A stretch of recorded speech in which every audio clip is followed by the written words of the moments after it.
Every place, every stamp in your passport teaches you a little something about the world, about history, and about yourself. The Falkland Islands are one of those rare places left where you can still escape the modern world. Located 300 miles east of the bottom tip of South America, the remote location has left the Falklands a place for one-of-a-kind wildlife encounters. The main reason I was so excited to go to the Falklands was because they were such a blank spot in the map for me. In this video, I'm going to bring you along with me on my 2-week trip around the Falkland Islands.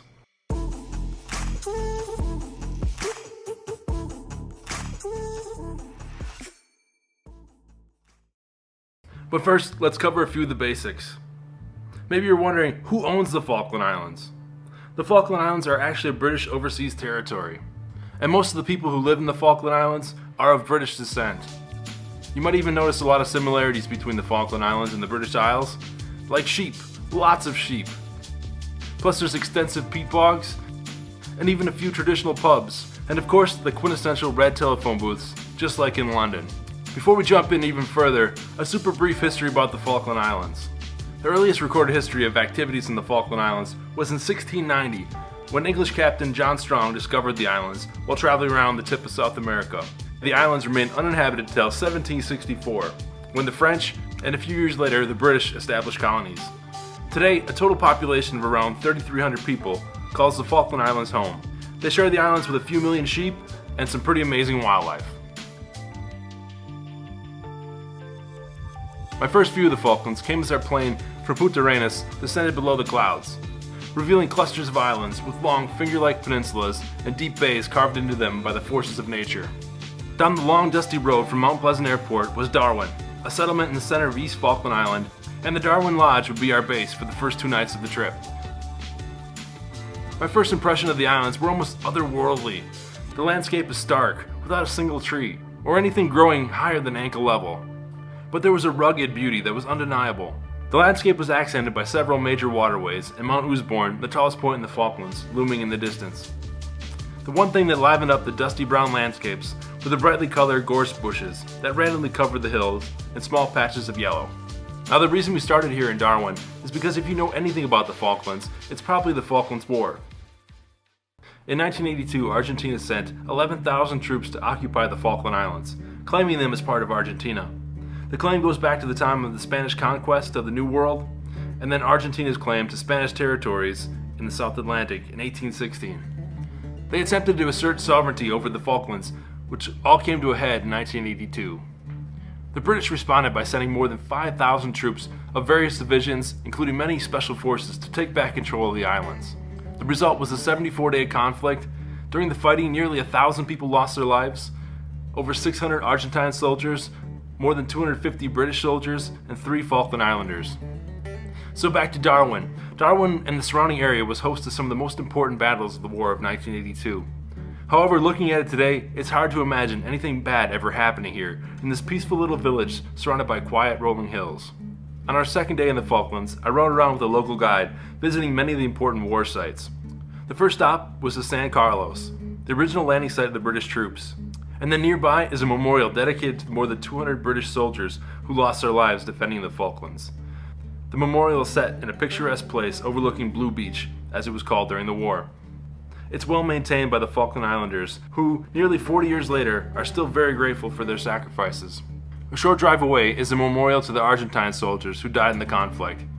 Here the focal point is a large, bright white cross. And then on the way back to Darwin, we made one more stop at the nearby Goose Green settlement. Goose Green was an important piece of the war because here, Argentine troops held more than 100 Falkland Islanders captive here. They were held in the small community center because the Argentines feared they would relay information back to the British. In the settlement, there's a small museum dedicated to the war and the troops that liberated them and the Falkland Islands. Inside the museum, there are remnants of war, posters explaining the battles, and historical photographs. Every stop I made in the Falklands taught me something. Taught me something about the islands and why they're such a special place. Another thing I learned quickly in the Falkland Islands was that they're extremely windy. Not just a little breezy, but more like blow the windsock off the pole all the time windy. Even with all this wind, the best way to get around is these little red Figas planes. The Falklands government runs several flights per day all around the islands. To make bookings, you just need to email them. The flight schedule is assembled the day before, and you may have a few short stops on the way to your destination. The second stop on our tour of the Falklands was the settlement of Port Howard, which is one of the largest settlements in West Falkland with around 100 people. The large community living here is a unique chance to see camp life, as they call it in the Falklands. There are also a handful of activities in and around the town that are unique to the area. One of the top activities in Port Howard is a trip out to the Warra River for some very good trout fishing. We went out on a fishing trip in the Warra with a local guide who is also our host at the Port Howard Lodge. He set us up with some equipment and we made the drive out to the point where the Warra River met the sea. From here we cast our spinning baits into the shallow, rocky portion of the river in hopes of pulling out a big trout. During our visit, the conditions were not in our favor, but we still managed to reel in a few nice trout. Sometimes when we cast our line, the line went one way and the lure went the other way in the wind. Even though we didn't land a monster, it was still a nice day in a very scenic part of the Falklands. Another interesting feature at Port Howard is known as the Narrows. The bay at Port Howard is formed by two massive rock walls standing between the settlement and the Falkland Sound. Between those walls is a small gap known as the Narrows. The unique geography provides a very calm harbor and shelter for boats and marine life. Plus the sunsets here are also pretty amazing. Another thing that I really enjoyed about Port Howard was going out and exploring the settlement. It was fascinating to see what life was like in the small community. And during my time walking around the town, there were two baby lambs that took a special interest in me. And if you're looking for a little adventure, there's a number of hikes to tackle in Port Howard. One of the most challenging is to ascend more than 2,000 feet to the top of Mount Maria. From up here, you'll be rewarded with great views of the town and some interesting rock formations. Of everything I saw here, what I remember the most is the way of life. There's a really pioneering spirit here. And there's a small community school and a shop that's only open for a few short hours every week, and the people just depend on each other. It really made me think if more of the world couldn't learn something from this little town. After a time at Port Howard, it was time to head further west to Carcass Island. Named for the HMS Carcass, the island is a favorite among wildlife enthusiasts, and it's also a great jumping off point to explore the adjacent islands, as well as West Point Island. Maybe it was the thick, low-hanging clouds on my plane ride over, but Carcass Island exemplified the mysterious side of the Falklands for me. And when we landed, we quickly got our first taste of true Falklands wildlife. Near the airstrip, you can always find elephant seals lounging on the beach. They're generally slow-moving and laid back, and while they're not the most attractive, they're good photo subjects. Then on that misty afternoon, we hit the beach just in front of the lodge. On Carcass Island, most of the action is found right along the beach, just steps from the lodge. Narrow tracks bring you along the length of the beach, with chances to see penguins, steamer ducks, and even some endemic species like the Cobb's wren. If you aren't up for a long hike, Carcass Island has plenty to see within about 30 seconds of the lodge door. It took a few days to get into the rhythm of life in the Falklands, but once I did, the longer I stayed, the more the outside world seemed to fade away. Things are just simpler here, in a good way. Another personal highlight of our visit to the Falklands was on West Point Island. I took a day trip here from Carcass Island by boat to see a massive colony of albatross. The boat ride over to the island was more than just transport. Along the way we encountered stunning scenery and a chance to see more wildlife on the water. After the boat ride, we had about a 1.5-mile hike up to the other side of the island, which led us out to the albatross colony. And when I got there, I found myself being the only person visiting the albatross that day. I had these guys all to myself the entire time I was there. It was just me and a few thousand albatross. To see something that amazing and have it all to yourself, where else in the world can you even find that anymore? So this is how close you can get to the albatross and the rockhoppers here on West Point Island. And I think that's what makes the Falklands so special. There's not very many places in the world where you can do this. This kind of wildlife, this close, is pretty special. I was so close at times, I was almost in the landing pattern. Now they're regal and impressive looking birds while in the nest and in the air. But they lack some grace when they come in for a landing. They swoop in with their big webbed feet, outstretched like a plane with oversized landing gear. Now the albatross might be headliners here, but rockhopper penguins are my personal favorite penguins. I just love their bushy yellow eyebrows and pudgy physique. Living side by side with the albatross, the rockhoppers have built their less impressive nests at ground level. I think it was that day, standing on the edge of the cliff at West Point, that it hit me how special the Falklands really are. That sense of freedom here is unlike any other place I've visited. After a couple great days here, it was time to change islands again. The morning commute would be on one of the little red plains to the complete opposite end of the Falklands. It's hard to pick a favorite stop I had in the Falklands, but the next one, Sea Lion Island, would be very high on that list. Sea Lion Island is really all about the wildlife. This small island in the southeast of the archipelago is one of the premier destinations in the Falklands, and it's just teeming with wildlife. Now, I'm more of a sunset person, but here I made sure to set an alarm to wake up with the sun and spend the morning on the beach. During this time of the day, the soft light is very nice for photos, and I came back with some of my favorite shots of the trip. The elephant seals and penguins must also set their alarms because they are all out playing on the beach. Well, most of them anyway. The locals jokingly say the island should have been called Elephant Seal Island because the beaches are absolutely covered in them. They outnumber the sea lions substantially and have become one of the main draws to the islands. The central northern shores of Sea Lion Island are bordered with tall dramatic cliffs dropping sharply into the sea. Here we found rockhopper penguins coming and going from the sea. We spent hours just watching the rockhoppers make their way up and down the tall steep cliffs as waves tried to knock them off, crashing them against the rock wall. For as chubby and unathletic as they look, they're actually amazing animals. After a while you end up cheering for them, hoping they make it back up, fighting against the odds. Another special time on Sea Lion Island is at sunset. In the hours before dark, many of the penguins are coming from fishing, and the seals with their pups have gathered on the beach in large numbers. The soft light at the end of the day makes for another great photo opportunity. One of my favorite days in the Falklands was here on Sea Lion Island. The whole day was amazing, but especially the last hour of light. Just 10 minutes through the grassy fields, away from the lodge, was a beach completely filled with elephant seals and their pups. I was all alone, no guides, no rules, other than respecting the wildlife and the environment. I actually spent a lot more time out that evening than I planned.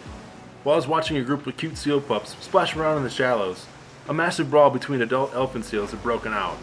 Two pairs seemed to be in a heated dispute that blocked my passage off the beach, so I stayed and watched as the sun turned the skies pastel shades of pink as it sank into the horizon. Tension seemed to fade while the day faded into twilight. I managed to squeeze past the seals while avoiding the penguin burrows that filled the hills like a minefield. On my path off the beach, I found a group of Gentoo penguins heading home after a day at sea. I followed them at a distance to the outskirts of their rookery. I managed to get a few silhouette shots in the final moments of the day. I remember walking back to the lodge and taking off my boots and just thinking to myself, where else in the world can you do this? The answer is very few places. After visiting more than 80 countries around the world, I can tell you there aren't many places like the Falklands. Our next stop was to Weddell Island, which is one of the most remote places I have ever visited. Today we are in Weddell Island. It's the third biggest island in the Falklands behind East and West Falkland, and it's apparently the largest privately owned island in the entire world. This place is more than 100 square miles, and right now there's 3 people here. Me and the 2 people that take care of it. To put that in perspective, Weddell Island is 5 times bigger than Manhattan, where 1.6 million people live. And besides these really cool old farm buildings, there's also some interesting species here. Back in the day, somebody brought over some Patagonian foxes and some reindeer. We did see a few foxes in the distance, but they're a bit too quick for our camera. And maybe the reindeer were getting ready for Christmas, because I didn't find any. However, we did come across a rookery of Gentoo penguins, where the chicks just started to hatch. So needless to say, cute baby penguins more than made up for missing the other wildlife on the island. In the afternoon, I set off to explore the northeast part of the island, called the Loop Head. Here there's an old shepherd's shanty and miles of white sand beaches. And while I was walking up here, I feel like these beaches haven't seen human footprints in a long, long time.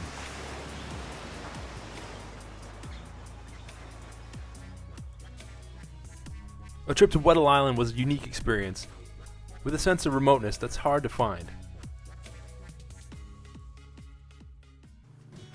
After our time on Weddell Island, it was time to catch one last Flyguest flight on the way back to Stanley for the rest of our adventures. We didn't stick around Stanley for long. The first thing we did back in East Falkland was head off to Volunteer Point to see the king penguins. With a trip full of amazing wildlife experiences, our day trip to Volunteer Point was a highlight among highlights. Seeing the regal king penguins in this beautiful setting is a wildlife encounter of a lifetime. But it doesn't come without some work. Getting here is part of the adventure, and the drive has become somewhat notorious among locals and visitors that have made the journey. From Stanley, the ride takes about 2 to 2.5 hours. The first 30 minutes from Stanley is pretty easy on a well-maintained gravel road, but things quickly change to a bumpy and boggy track through a sheep farm on the way to Volunteer Point. It's part of the experience, and it makes seeing the king penguins even more special once you're there. So embrace the journey. Volunteer Point is pretty much the quintessential picture of the Falkland Islands. Here you'll see king penguins waddling down the white sand beach, diving into turquoise waters. Volunteer Point is nothing short of magical. From the beach, we followed the squawking to our next stop. Our ears brought us to the Penguin Rookery, where we saw thousands of king penguins. Be sure to check out our full video on Volunteer Point. I'll leave a link in the description, or click on the highlight to watch it. The last stop of our 2 weeks in the Falklands was the big city of Stanley. Over 90% of the population lives here in Stanley, which is around 3,000 residents. However, just because it's the biggest city doesn't mean there aren't plenty of adventures to be had. One of the top sights in Stanley is the stunning white sand beach and turquoise waters of Gypsy Cove. If you visit in November and December, the hills should be covered in bright yellow gorse, adding an extra pop of color to your photos. Here you also find plenty of Magellanic penguins nesting in the hills and sunning on the beach. One of my favorite adventures I had on the Falklands was the sea kayak trip. We went around the islands near Stanley with Dan from Falklands Outdoors. We cruised around uninhabited islands near the city and found curious sea lions, great landscapes, and plenty of wildlife. We also took our kayaks to the beach near Gypsy Cove for another angle of this famous spot. Another adventurous thing to do is gear up and go rock climbing in the mountains just outside the city. Many of the mountains in the Falklands are topped with outcroppings of rocks that are perfect for climbing. This is another adventure tour offered by Falklands Outdoors, worth putting on your list of things to do. Another must while in Stanley is the Historical Dockside Museum. A stop here will give you greater insight on the history of the islands, which is probably more interesting than you expected. And if you visit, don't miss the video on the Falklands War. It helps put a voice and picture behind the things that happened here. Another great stop in Stanley is the lighthouse of Cape Pembroke. Here you'll find a classic black and white lighthouse that guided many ships safely around the Falklands. It was damaged in the war and has since been retired, but it still stands as a symbol of the maritime heritage of the islands. After seeing photos of a rusty ship hull in turquoise waters, I knew I had to visit the Lady Elizabeth shipwreck. Scattered around the Stanley Harbor are a few old shipwrecks that were damaged while sailing and have been laid to rest here. In earlier times they were placed in the harbor and used for storage. Most have broken down over the years, but the iron Lady Liz, as the locals call her, is the last intact hull still standing. We finished our time in the Falklands with a hike up Mount Longdon, again with Dan from Falklands Outdoors. It was a slow, gradual climb back into the year of 1982. These hills outside of Stanley were important battle sites, and much of the fighting took place up here. Scattered about the hilltops are some artillery pieces and even some cooking stations. We visited the memorials and had a cup of tea with a view as I reflected on my trip to the Falkland Islands and what it all taught me. Of all the places I've visited in recent years, the Falklands are unlike any others. And I think that's what I grew to love about the Falklands the most. Sure, the wildlife is amazing, and I will return for just that alone. But something about the way of life here in the Falklands I found equally as interesting. It's just different down here, and it doesn't really hit you until you've been in the Falklands for a few days, or maybe even a week. This is a special place, one of the dwindling few of its kind left in the modern world. If you visited, I hope this video resonates with you, and if you haven't, I hope it inspires you to take a trip down to the Falkland Islands. If you enjoyed this video, please give it a thumbs up. For more info on the Falklands, check out our blog post, linked in the description. And if you want to see more travel videos from amazing places like the Falkland Islands, consider subscribing. We try and put out new travel videos every week. Well, thanks for watching, and until next time, safe travels.